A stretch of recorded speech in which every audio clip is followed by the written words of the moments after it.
As we begin, I'd like to acknowledge the traditional owners of the land on which we meet. For me, that's the Gadigal people of the Eora Nation, but I also want to acknowledge the lands on which you as listeners are also meeting. And I'm just going to get up for us the slides for today.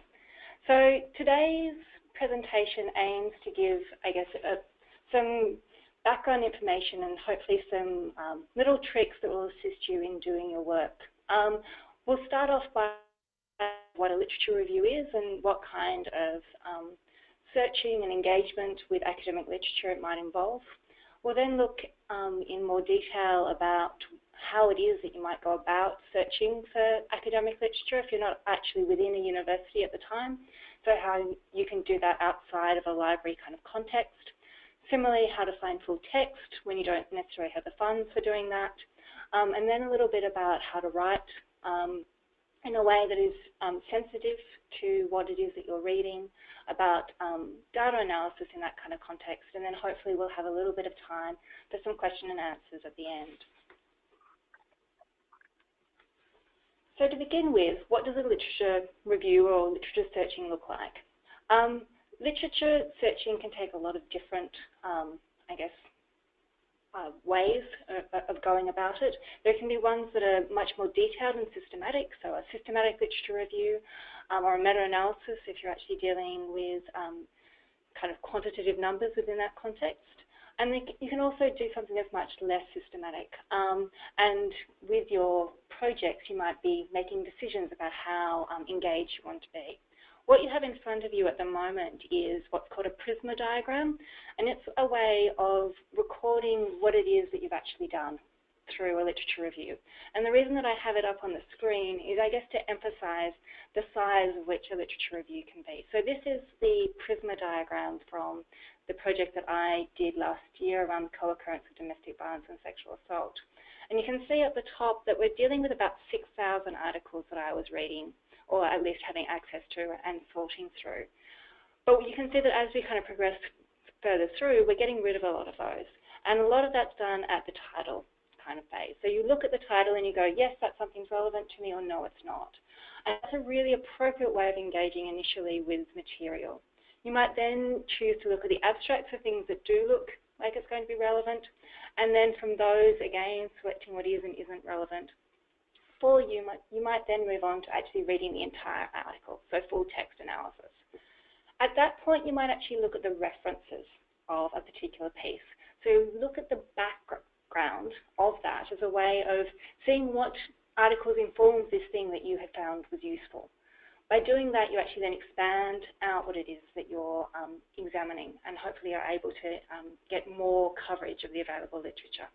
And then right down the bottom is the 300 and something that I actually use within the literature review. So you certainly don't need to do a review of that kind of size, but it does give you, I guess, a bit of a sense of the fact that a literature review isn't necessarily a very fast thing. It can be something that requires you to engage for an extended period of time with the material.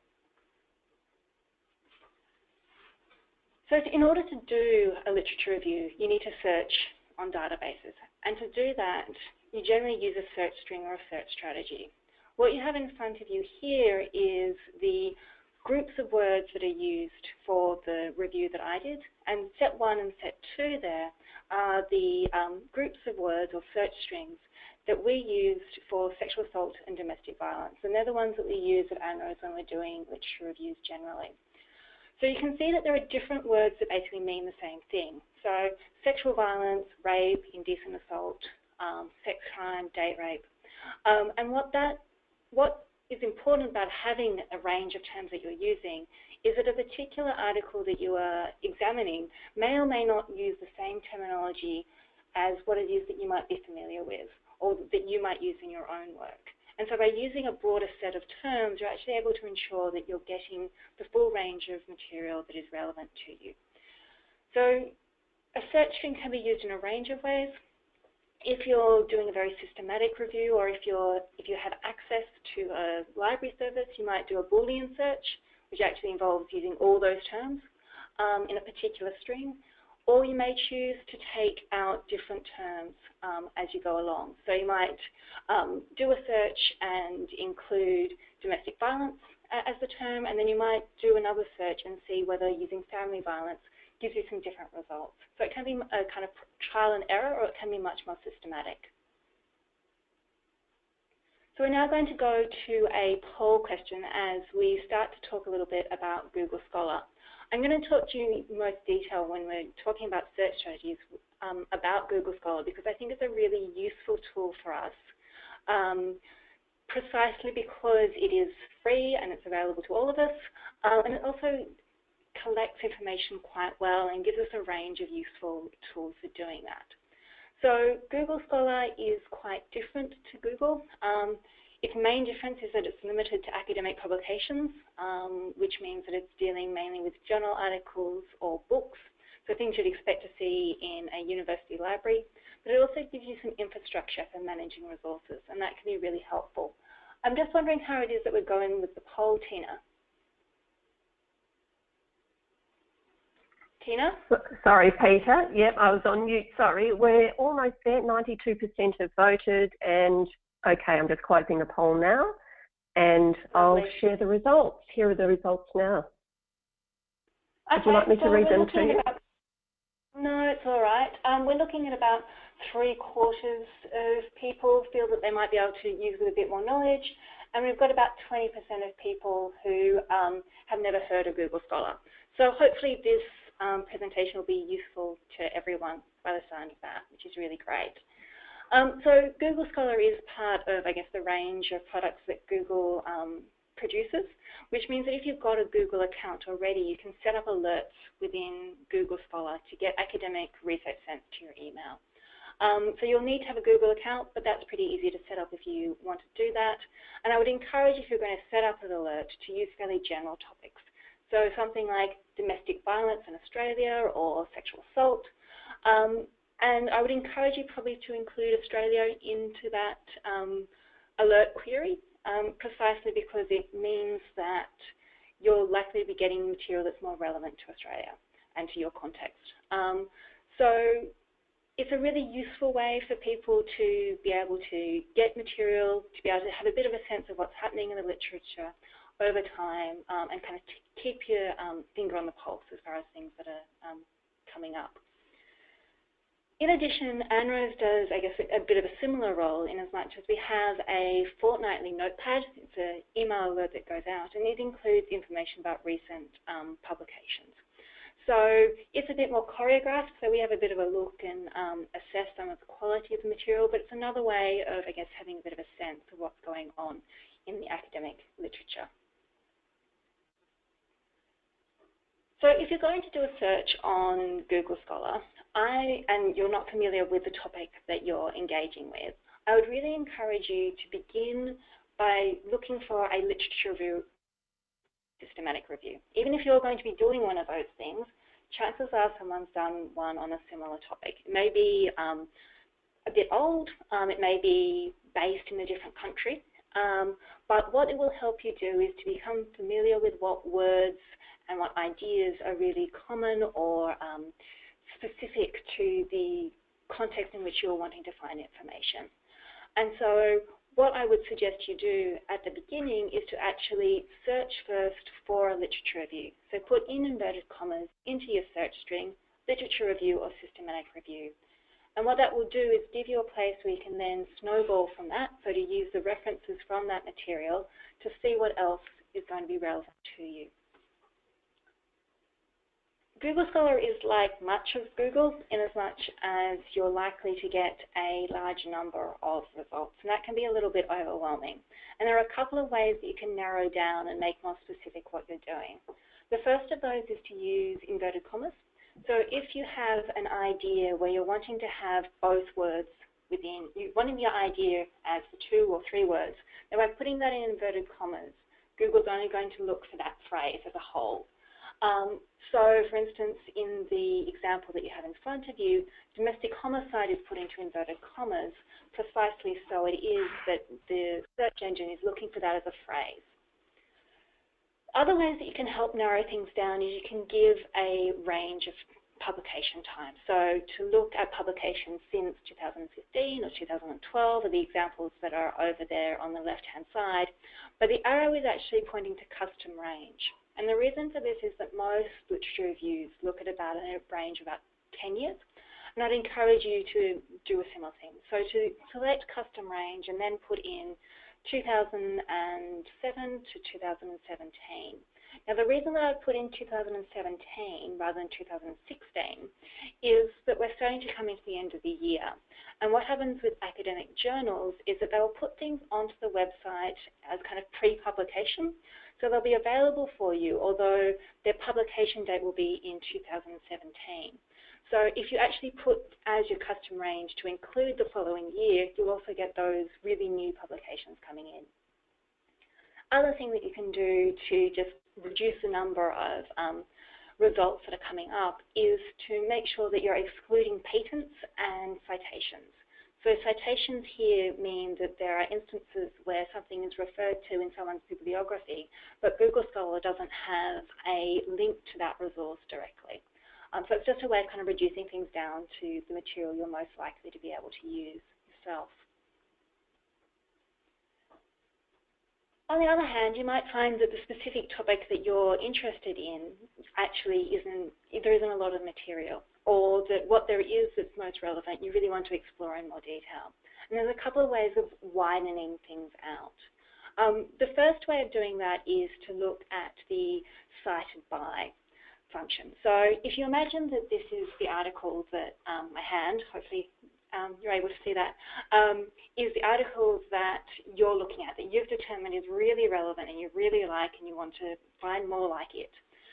What cited by is going to do is show you the times that someone has used this article in work into the future.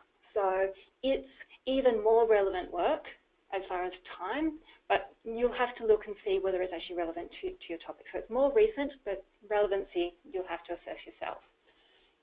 What the related articles option goes, which is that bottom circle, it will give you the articles that are used by your article that you really like and inform it. So the bibliography from this one.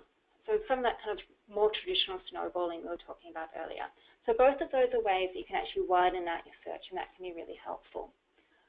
The other thing that you can do is that if an author has one of those green lines underneath it that we can see with DG Saunders, you can then select that author and see all the publications that that person has that are on Google Scholar. So if there's someone who writes a lot in the area or is a real authority, you can look at what they've said previously. Google Scholar also provides us with a couple of resources as far as keeping track of what it is that you're doing. The first of these is that if you're signed in to a Google account, you'll then have the ability to save items to the My Library. So My Library is right on the left-hand side of the Google Scholar page, and if you press the Save button, then that particular article that the button's associated with will then go into the library and you can look at it later. It's a way of kind of keeping things together, and so you're not needing to redo the searches or relook. The other thing that you can do is you can press the Cite button. And what the Cite button will give you is a range of formats of bibliography. I would encourage you to just select one. At ANROWS, we tend to use APA, but you can make your own decision about what's most appropriate to you. And what you can then do is you can copy and paste that into a bibliography of your own. So that's another kind of useful thing as far as keeping track of material and potentially using it down the track. The main reason that I'd encourage you only to use one form of bibliography, make a decision and stick to it, is that that means that you won't have to at a later stage, if you wanted to publish something or you wanted to kind of make it ready for other people to be reading it, you wouldn't need to then go back and reformat things to make them consistent. So this means that Google Scholar is doing that consistency work for you. Google Scholar has a couple of ways that you can find full text. So full text is the kind of full journal article or full book that you're looking at. And within kind of academic work, often full text has a paywall associated with it, so you'd need to pay for it. But there's been a range of different ways that people have been able to put things up, including when those publications aren't within that kind of context. So what you'll find is that the Google Scholar screen generally has quite a bit of white on the right-hand side. And in that right-hand side, you'll sometimes see a link to a PDF or a HTML. Those links are all to full text. So you can click on those and you can go directly. However, sometimes you might find that the quality of the full text is not very good. It might be a photocopy or might have other issues, or you might be wanting a specific format. So you might want PDF or you might specifically want HTML. In those contexts, if you go to the All Versions tab, so you can see that highlighted in yellow, you can then go and look at all the different places that Google Scholar has found for that particular article or book. Looking at those, then you may have more options as far as your full text. So that's another option if you're trying to find different sources for full text. But Google Scholar isn't necessarily brilliant as far as finding full text. It's certainly a really good place to start, but it's certainly worth being aware of some of the other ways that you might be able to do this. So, as I said, Google Scholar, you can look at the right-hand side for PDF or HTML. The other thing that is really useful to be aware of is that in the US, there's a requirement that if you do research that is publicly funded, then your results are publicly and freely available. The way that those are generally published is through PubMed. Which is better for medical research, I think, than social sciences, but it's certainly valuable in this context as well. The easiest way I've found to use PubMed is to actually, if you go into the versions with Google that I was just talking to you about, if you look for a web address that includes the address that you have in front of you there, so that ncbi.nlm.nih.gov, which you learn to recognize, if you then select that one, you'll go to a screen like the one that's in front of you here. And again, on the right-hand side, you'll see that there may be some options as far as full text. So that's certainly another way that you may be able to find full text for free. It's also worth noting that sometimes things don't get put into Google Scholar, but are picked up by Google generally. So if you can't find something on Google Scholar, it's worth copying the name out from either the auto alert or from Google Scholar and then putting it into Google. I would encourage you to put it into inverted commas so you're actually likely to find the specific item that you're looking for. But it's certainly something that can work and can be of assistance to you. Going further down, ResearchGate and academia.edu are both sources where academics are able to put up, within certain contexts and copyright laws, their publications. If you're someone who has a university email address, or a staff member, then academia.edu is an option for you. It's not if you don't have that kind of access. It's the way that their copyright has been formulated. But ResearchGate, I believe, is open to all. So both of those are useful places to go looking as well. Finally, get in contact with the authors directly. So what you'll need to do in that context is to identify who the corresponding author is.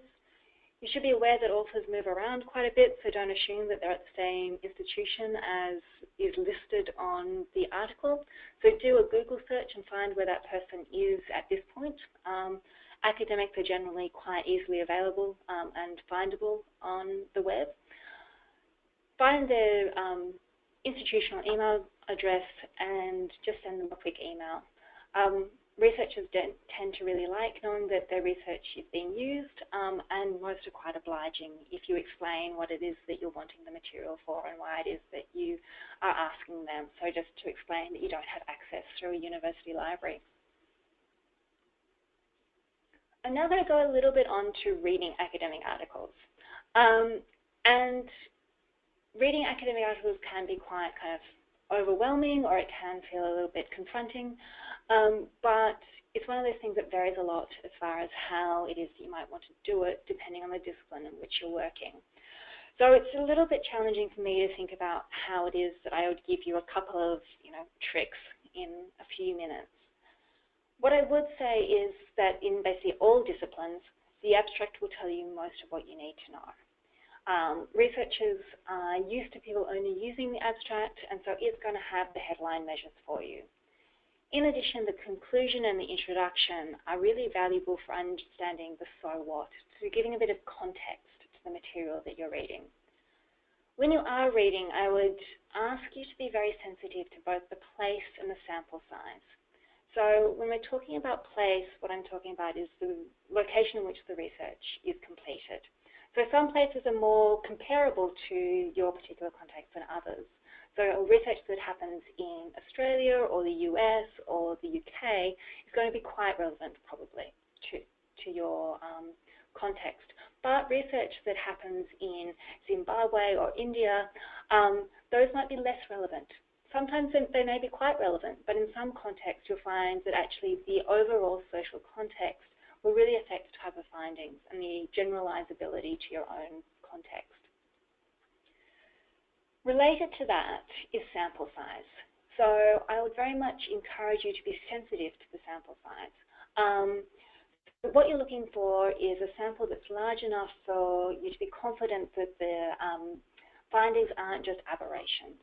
So for research that's involving interviews, so qualitative-based research or theme-based research, I would be really hesitant or much more critically engaged if I saw a sample size that was less than 30. For quantitative work, it's probably around 150. So quantitative is when you're asking people survey questions. If I'm looking at a qualitative paper, I would be using the literature review that's often embedded in the front of that paper as a way of familiarizing myself with other research in the area and the debates that happen there. And I'd also use it for looking for quotations. So it's completely legitimate to go through a paper and take out quotations that you think are actually going to help you in explaining or contextualizing the work that you do. With quantitative research, so research that's involving numbers in much more kind of black and white kind of ways, I generally don't worry much about the methods or the findings. They tend to be extremely technical in their orientation, and I often get lost. So what I tend to do, and what I find is really common with other researchers, is that I'll look at the abstract, because I know that's where I'll find the headline measures, and I'll look at the limitations and the conclusion. The limitations will give me a sense of any of the methodological concerns that the researchers had with their methods. So that will mean that I can see actually what kind of things I should be cautious about, whether it's about the fact that they ended up with a sample that was particularly biased in some kind of way, or they had difficulties with particular analysis. That's the point where they'll actually tell you about that. And the conclusion, again, gives you that kind of so what factor. In addition, if I'm looking at quantitative work, then I'm going to be sensitive if I'm going to want to look at multiple sources for the same finding. So if I have a particular measure, so for instance, the prevalence of sexual assault, that I'm wanting to use multiple findings about, I'm wanting to reference several papers, that I'm going to look at the different ways that people have actually asked to determine that prevalence. And I'm going to be really sensitive to that. I'm going to be aware that if they're using different instruments, then they may well come up with different findings.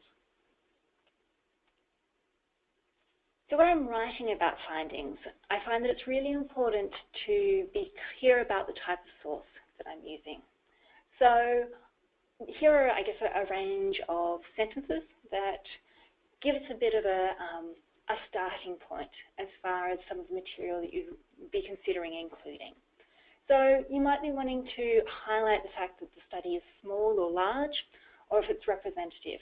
Representative is a term that means a very specific thing within quantitative research, and so you should only use it if it's actually being used by the researchers. N in this context refers to the number of participants. So this is a shorthand way of indicating to the reader how many people are actually involved in the study that you're then going to be talking about. You might also want to be talking about the population. So, for instance, it's going to mean something different to you and also to your reader if you write an Australian study involving action research participants found that the colour blue is incredibly popular, versus if you said a Pakistani study involving female sexual assault perpetrators found that the colour blue is incredibly popular. Those are fundamentally different findings. You may also want to talk about the study type, and again, this is one of those things that you'll probably be bringing out the words of the researcher. So you'll be looking for words like longitudinal, qualitative, prospective, retrospective. If you see those, then you can certainly embed them in your own work. And it's also valuable to compare findings, so to be aware of the fact that it's incredibly rare for there to be unity within the academic community, that you'll find that there are lots of findings and that they generally don't 100% agree with each other. And so to acknowledge that and to acknowledge the extent of that agreement or disagreement actually indicates a critical engagement with the material. The other thing that I would say is important is to be aware of the terminology used within the research paper. So particularly if you're dealing with international research, there are some terms that mean things in different places that don't mean it within the Australian context. So for instance, sexual assault is a term in Australia that generally refers to assault of an adult, while sexual abuse tends to be used to refer to physical sexual violence that is perpetrated against a child, so someone under the age of 16 or the age of consent. The term sexualized violence, in comparison, tends to be used to refer to a broader range of behaviours. So it includes things like stalking and flashing, those kind of things that aren't necessarily involving physical contact. So to be very sensitive to the words that are used to ensure that actually your categories are accurate, and to be sensitive then to the definitions that might be referred to, so that you're ensuring that you're actually using the categories consistently across the material. So we're now going to go on to our second poll question, and I'm going to tell a little bit of a story as that question comes up. Tina, are you out? Yes, we look like the poll is up on the screen, so that's great. So this is actually a little bit of a story from my life many years ago when I was first working in a family planning clinic as an educator, and we were wanting to do some research around attitudes towards sexuality in young people. And we were all pretty young, and we were aware that some of the really kind of anti-queer material that was out there was really focused on how being gay was a lifestyle choice, and how this was, therefore that meant that people should be choosing otherwise. And so we were trying to work out questions that we could ask to give a sense of the homophobia within young people, people of a similar age to us. And so we came up with this question: do you think that being gay is a choice? So I'm wondering how we're going with the poll. Tina? Almost there, Peter. Well, 38% have voted, so we're still waiting on a few people to just select yes or no and hit submit. 46 now have voted or submitted their response. And 54%, so just a couple more seconds and I'll post the results for you, Peter. And I might close the poll now. Cool. And here's the results. Okay, so we've got about 40% of people who are saying yes, this seems like an appropriate question, and about 60% who are saying no. Perhaps unsurprising given the fact that this is an anecdote I'm giving in this particular context. We thought it was a really appropriate question, and then we found out that it wasn't. So the context of that is particularly because we were dealing with university students and some of the gay and lesbian student politics. In that context, there was a real kind of emphasis in that community around how being gay, regardless of whether you couldn't help it or not, was still legitimate. And it was a legitimate expression of sexuality. And so for that community, the association between choice and homophobia was completely separated. And so it became a question that we thought was going to measure one thing, but actually when we put it out in the field, thankfully we didn't quite get there, we started asking people first, we found that it wasn't going to do the thing that we wanted. And so the point of this particular anecdote is to emphasize that sometimes what we think we're asking and what we actually are asking aren't the same thing. And validated instruments are a way of helping us get around that challenge. So a validated instrument is a set of questions or a way of doing research that has been checked by someone else. And they've run them and tried to improve them as much as they can. And a validated instrument is really useful as far as ensuring that your research is ethical, and also that it gets through ethics approval at a university if you're choosing to do that. The reason for that is that a validated instrument should minimize the amount of stress that asking the questions cause the person that you're asking them to. So how questions are framed, how they're asked, and the sequence will have been tested. In addition, a validated instrument should do the thing that you need it to do. So within particularly getting ethics approval from a university kind of context, it's not that ethics committees expect that a piece of research is going to cause no distress. But what they want to ensure is that that distress is justified. So by using a validated instrument, you're able to say, we're not going to cause any more stress than, what we absolutely have to. And the quality of the research we get at the end, we're confident about, it will be of a good quality. Validated instruments also allow you to compare research findings. So it means that you're building on the evidence base. Your research can be compared to other material much more easily. So as far as kind of preferences are concerned, a least preferred kind of approach would be that you would make something up yourself. In the middle there is that you use someone else's tool that they haven't actually validated, and the most preferred, although not necessarily always possible depending on the kind of questions that you're needing to ask and to get answered, is a validated instrument. I'm now going to go incredibly briefly onto a little bit of stuff around data. And my main point here is about ensuring that you're really kind of cautious about how it is that you talk about the findings that you have. So I'm aware that most of the projects aren't going to have really huge samples, because those take a lot of time and a lot of money to do. And what that means is that you need to be really specific when you're talking about the findings, that you locate them in the place and the time and the types of people that you've been talking to. And so to just be really sensitive to that when you're writing or when you're thinking about what it is that you can say as a result of your research. The final thing that I wanted to talk to you about is a little bit of a slightly silly thing in some ways. It's about pie charts.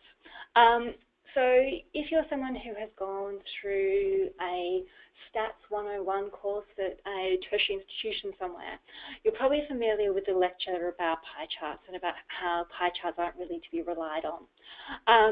And there's a range of reasons for that. They're mainly about the fact that human eyes are really bad at estimating percentages from circles, but it's also about, I guess, a particular tradition of representing data in graphs. So my point with pie charts is that I would encourage you to be incredibly cautious and hesitant about using them, precisely because there is a culture around the representation of data that assumes that pie charts are not generally going to be used. And so I think that it can help you maximize your authority and the confidence that people have in your work if, when you're using graphs, you think very seriously about whether a pie chart would be appropriate. And that is the end of my actual presentation. I'm wondering if we have any questions.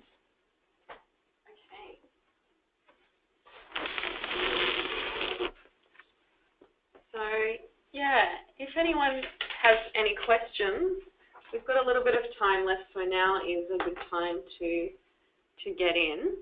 I do have a question here that came through earlier. It was in relation to slide 2, which was slide 3, what does literature searching look like? Yeah, sure. So the question was, how do you record this data, and is there any software to assist forming this diagram? So yes, there certainly is for the diagram. If you do a Google search looking for a Prisma diagram or Prisma process, you'll find that you'll actually get a template for doing that particular diagram. As far as software for that kind of collection, There isn't anything that I'm aware of that does it kind of instantaneously or automatically for you.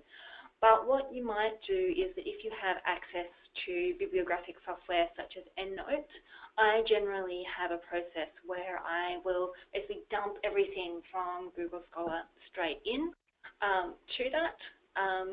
Or I will, if I'm using a university library, if I have access to that, there's generally a link that you're able to do directly from the search string that you've got on the library website into EndNote. And then I will save that as a particular folder so that I can keep track of, I guess, the loss of numbers as they go along. Great, thanks, Peter. And one more question has just come through about validated tools. Where is the best place to find validated tools, and how do you know where to start looking? Okay, so validated tools aren't the easiest of things to necessarily find. Within this kind of context, I would have a look at what has been published that has used a particular type of measure. So if there's a particular study that is really important to your particular area, I would look in their methods, because their methods would then describe what tool they've used. And so there'll be a couple of kind of key ones that you would have there, one of which I can think of in the Australian context would be Kelsey Hegarty's Combined Violence Inventory, I think it's called, although don't quote me on that name, but is one that gets used quite a bit. There's also one that we have more kind of some concerns about its use because of the kind of particular biases, but does get used a lot, and so you would be familiar with it potentially once you start engaging a lot, which is the conflict tactics scale. So what I would probably encourage you to do is to just have a look at those methods, and then actually then use probably Google rather than Google Scholar to look for information on the particular validated tool. Great. And one more question is there an expectation that we do a full literature review as part of our project? My understanding is that that isn't an expectation for the action research projects, that people are able to, I guess, engage with the literature in a way that's appropriate for their particular research, that the research projects are quite varied in their nature. So for some, more engagement with the literature will be more important. For others, it may be much more kind of cursory. Hopefully what this particular webinar gives you is a few kind of tools to be able to engage as much as is appropriate for you. But my understanding is that it's certainly not a requirement that you have a certain level of engagement.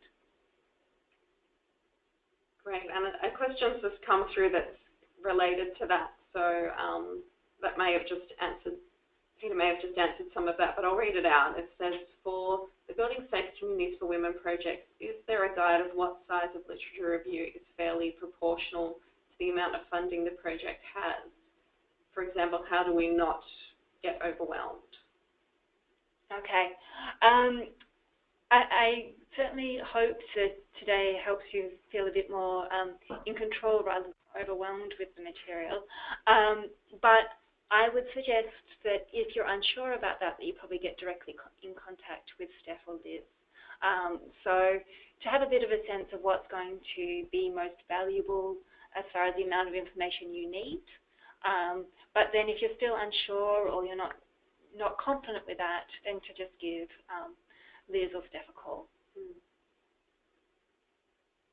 Yeah, great. And in relation to that as well, it really is the project. It really is up to you how far you go with the literature review. It depends on what your focus is and what your area of interest is, but in terms of a guide, there isn't really. It's really more up to the individual project to decide how relevant this is to them and how far they'd like to go with it. So, great. I think we've got a little bit more time. So there's just one more question. To find out more about Respect for Relationships programs in schools, where would you start? Okay. So if I had that particular kind of instance, which, you know, would be the same as probably with most others, I would think about what kind of knowledge I already have, and then I'd try to start to build from that.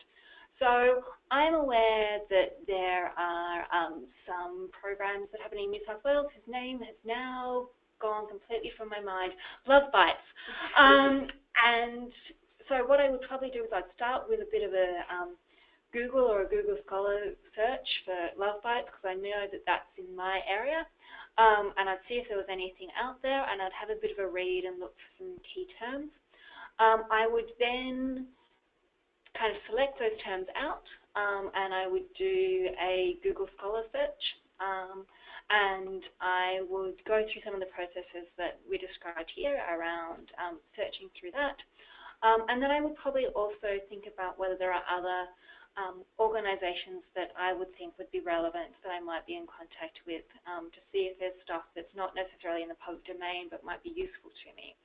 So I would potentially in that context think about family planning organisations, and I would go and approach someone from those and see if there was any more information available. But it's certainly a bit of a trial and error kind of process. I would see whether respectful relationships was a term that was used in other places. So had a bit of a search on websites to see what terminology gets used, and to generally, I guess, immerse myself for a little while, and to not expect that it would be something that would happen instantaneously, but rather is a process of both knowing what's out there, but also then getting myself confident in how it is that I would actually engage with it. Great, and that's all the questions we've got for now. Okay. Yep, cool. Do you have further questions that are around specific kind of research tricks or tips? I'm really happy for those questions to come through to me. Alternatively, of course, you can get in contact with Liz or Steph. Cool. Great, Peter, thank you. That's been a fabulous session. I'm just wondering, will you be making the slides available to participants? Yes, my understanding is that we will. So that will also mean that the things that look like hyperlinks on the screen in front of you, you will be able to then click on those and actually get directly to the particular web pages that are being referred to. Wonderful. All right, well, if there are no more questions, and Peter, if you've covered everything for today, I think that's our cue to end the webinar now. So thank you, Peter. Thanks, Stephanie, for your help too. And thank you, everybody, for coming along and joining the session today. Thank you. We'll see you at the next ANROWS webinar. Bye.